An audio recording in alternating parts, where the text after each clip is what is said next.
Hai para pecinta bola, selamat datang di saluran kami.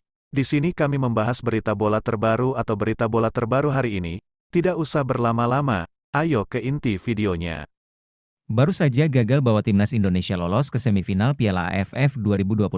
Pelatih Shin Tae-yong malah umbar janji lagi buat penggemar timnas Indonesia. Perlu kita tahu timnas Indonesia gagal ke semifinal Piala AFF setelah kalah 0-1 atas Filipina pada pertandingan yang digelar di Stadion Manahan Solo. Namun, meski gagal membawa timnas Indonesia ke semifinal Piala AFF, pelatih Shin Tae-yong meminta penggemar timnas Indonesia senantiasa mendukung skuad Garuda, dan pelatih Shin Tae-yong yakin di masa depan dia bisa membuat prestasi membanggakan bagi timnas. Selain itu, Shin Tae-yong memperjelas kekalahan atas Filipina merupakan sebuah langkah besar dari regenerasi skuad timnas Indonesia, di mana kita tahu timnas Indonesia menurunkan pemain muda pada ajang Piala AFF tahun ini.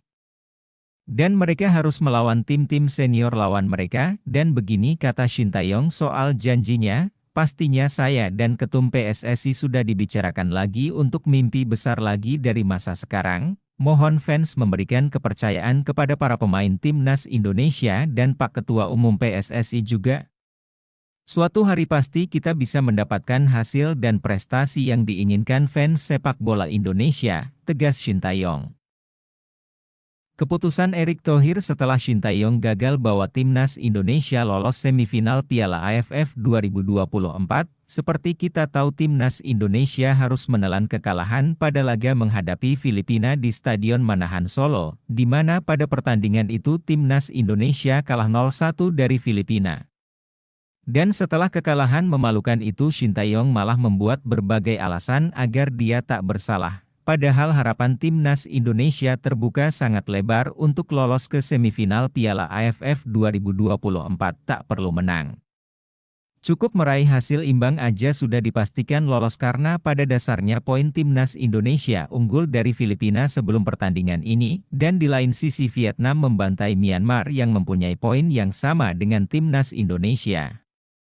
Dan begini kata Erick Thohir soal kinerja Shin Tae-yong. Kan sejak awal saya sudah bilang untuk ajang Piala AFF ini kita targetnya berikan yang terbaik, ucap Pak Erick Thohir. Kalau bicara berikan yang terbaik, harusnya dengan pelatih dan pemain ini kita harusnya bisa minimal lolos semifinal Piala AFF.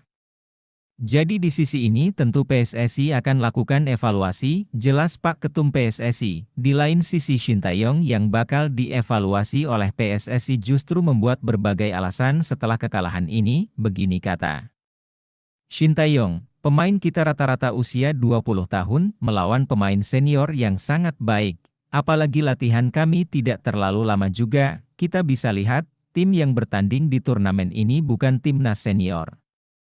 Dan jika kita bawa timnas senior, kita bisa jadi juara Piala AFF, jelas pelatih Shin Tae-yong. Baiklah, itu saja pembahasan kita kali ini. Bagi kalian yang nggak mau ketinggalan berita bola terbaru dari kami, silahkan klik tombol subscribe dan loncengnya. Dan terima kasih telah menonton, sampai jumpa guys.